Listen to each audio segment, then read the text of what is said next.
Hello everyone, I'm Stella. Recently I haven't had time to study chess at all. It's been really busy and I feel like I'm forgetting everything. Today marks my 4th day of learning chess. My goal is to become a professional chess player by the end of 2016.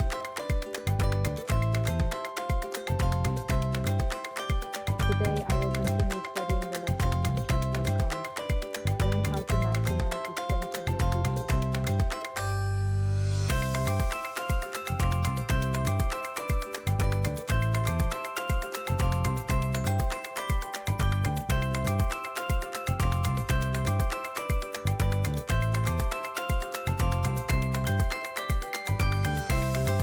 Now let's get started.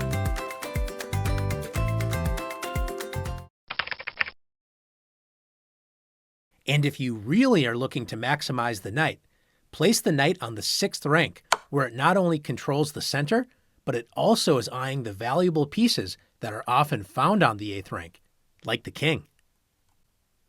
Look at how dangerous this knight is.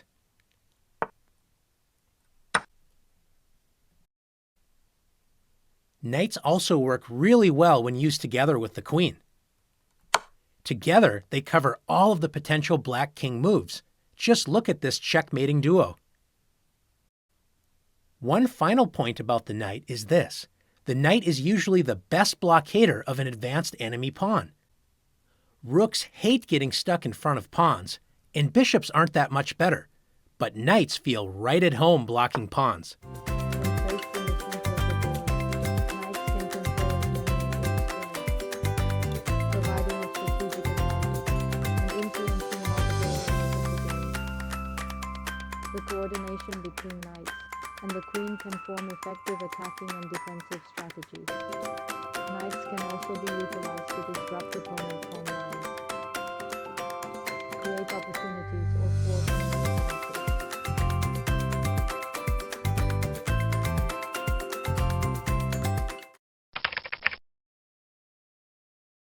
One thing to be careful of is that bishops can also be vulnerable to pawn attacks that can push them around. Watch how white traps the black bishop. The bishop has no escape. Bishops work really well together when used as a pair. Together, they can cover a lot of squares and make up for the fact that each bishop only attacks one color. Look at all the squares these bishops control together in black's territory. Bishops also pair nicely with the queen, who often goes in for the attack while protected from the bishop from behind.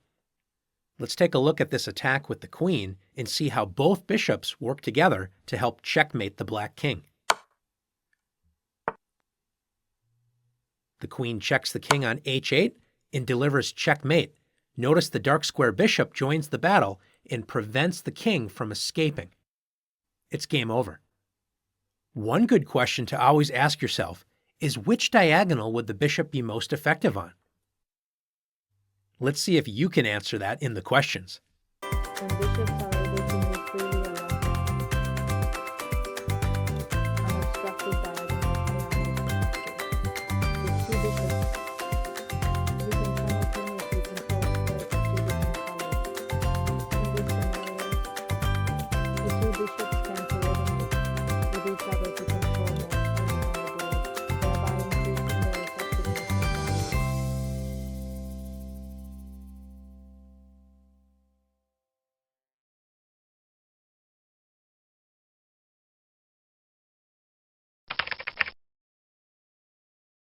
One place rooks like to be is on open files. An open file is one where there are no pawns at all. On an open file, a rook can see all the way across the board. Even more powerful is having two rooks on the open file. Notice with both of white's rooks on the open e-file, black's rooks are no match to fight against them on the e-file. Another good place for a rook is on a semi-open file. A semi-open file is where there are only pawns from one army on that file. This might mean that your rook is attacking your opponent's pawn, like this. Or the rook is protecting your own pawn, which you are probably trying to push.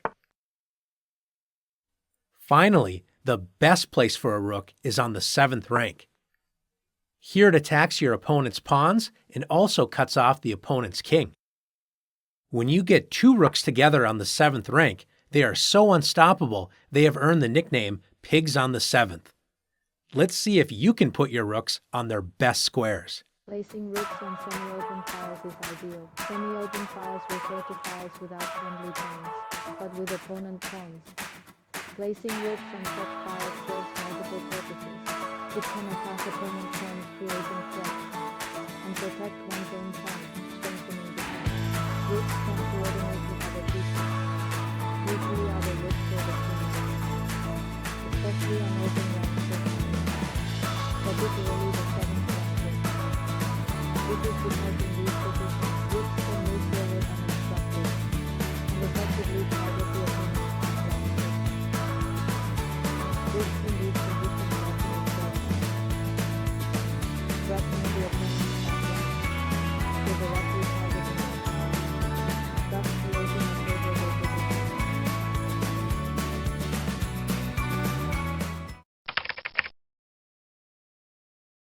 On the other hand, the queen can get trapped, so be careful. The black queen can't escape. The queen is best used when supported by at least a few other pieces. Don't bring the queen out too early, however, or you might lose a bunch of time as she gets chased around.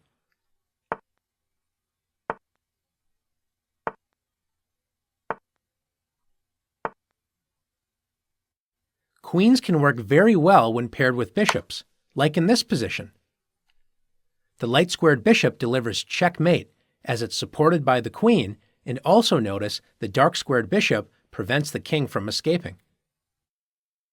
The queen and knight also work well together, like in this position. She can also be deadly when used with rooks, either in front or behind the rook. And because she can attack so many squares at once, her best use is when directly going after your opponent's king. Checkmate. Watch as a white queen invades the black king side. Game over. Now let's see if you can make the most of your queen.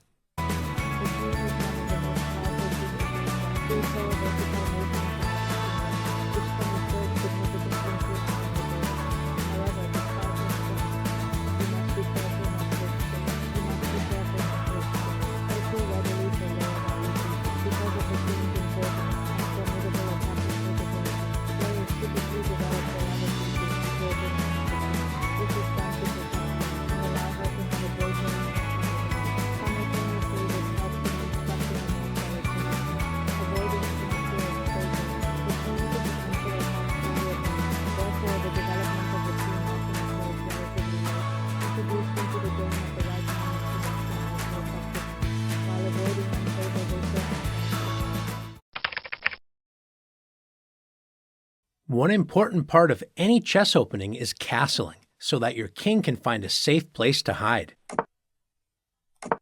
The king hides while the rest of the pieces battle it out in the middle game, trying to control the center, win material, and attack the enemy king. However, if the game gets to the endgame where most of the pieces have been traded away, your king becomes one of the most active, useful pieces on the board. White's king attacks both the knight and pawn. The king is actually quite powerful because he can move in any direction, one space. The king attacks both rooks at once, winning one of them on the next turn. So while the king is not fast, he's strong, as long as the king is not vulnerable. Once most of the major pieces have left the board, the king becomes a very strong piece in the endgame. Now that it's safe to move out of the castled position, both sides should activate their kings, moving them toward the center and trying to help escort the pawns up the board.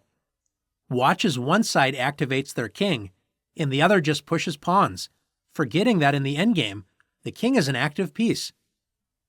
White plays f3, opening up a path for the white king to move toward the center. Black should do the same thing by playing f6 or play king to f8. Instead, Black just pushes pawns, and White's king travels up the board and brings home the win. After h5, king f2, g5, king e3, f5, and king d4. Black keeps pushing pawns, forgetting that the pawn on b5 is all alone and could have used help from the Black king. Now it's too late. After f4, White plays king to c5. And after g4, White captures the pawn with king takes b5. After g takes f3 and g takes f3, Black finally realizes that the pawns cannot advance without the help of the king, but it's too little, too late. After king f7 and king c6, Black realizes that White is going to promote the b-pawn, so tries to block the promotion square by playing king e7, dreaming of getting to the b8 square, but White ends all hopes after king c7, preventing the king from getting closer to the pawn, so Black tries to chase after the pawn from behind with king e6. But after b5 and king d5, the king cannot catch White's pawn after b6, and White will promote to a queen and should win the game quickly. In the early stages of the game, executing castle is a key strategy. Of relocating the king to a safer position to avoid attack. This helps ensure the king's safety and creates more favorable positions for other pieces. In the endgame phase, the role of the king evolves. Advancing pawns often becomes crucial for victory, and the king can assist in protecting and supporting the advancing pawns. During stable situations, the king can also become a formidable piece, actively participating in attacks. In this position, look how many White pawns control so many key squares in the center. Black has a lot of pieces, but they have nowhere to move. Secondly, pawns are used to protect other pieces. Look here where White would love to capture some of those powerful Black pieces, but they are all protected by pawns. Third, pawns are useful as battering rams to open up the position. Watch this little pawn on h6 open up the position by playing h takes g7. White captures the pawn directly in front of Black's king and opens up the h-file, allowing White's queen and rook to work together to deliver a checkmate on h7. Notice Black has no way to stop this. After king takes g7, queen takes h7 is checkmate. Finally, pawns are most useful when they reach the other side of the board and become a queen. Watch this little guy go. Black tries to catch the pawn with king to c6, but Black's king is too far away, and White promotes to a queen.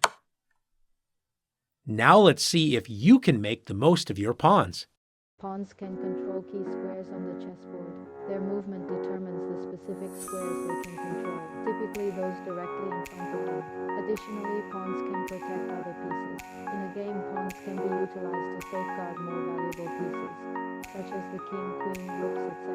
They can create a barrier to shield these pieces, keeping them safe from opponents' attacks or threats. Moreover, pawns can also be used to attack the opponent's king, especially in the endgame phase, when the game transitions into its final stages of attacking defense.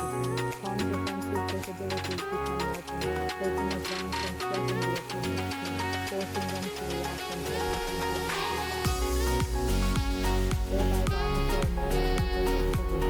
Lastly, in the endgame phase, pawns possess the ability to counter, and a pawn successfully traverses the entire board and reaches the opponent's last piece, which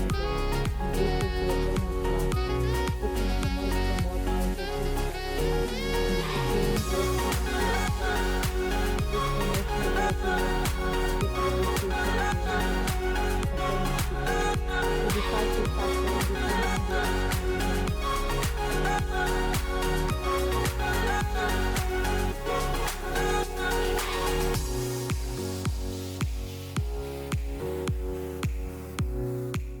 promote to a more powerful piece. White's rooks are ready to join the rest of the team and enjoy great activity on the f-file, but White's knight on f3 is in the way, So white brings the knight into the center with knight e5. The knight attacks the unprotected bishop on d7 and also opens up the rooks to put pressure on the f-file. Notice how the rooks join the knights in placing pressure on f7.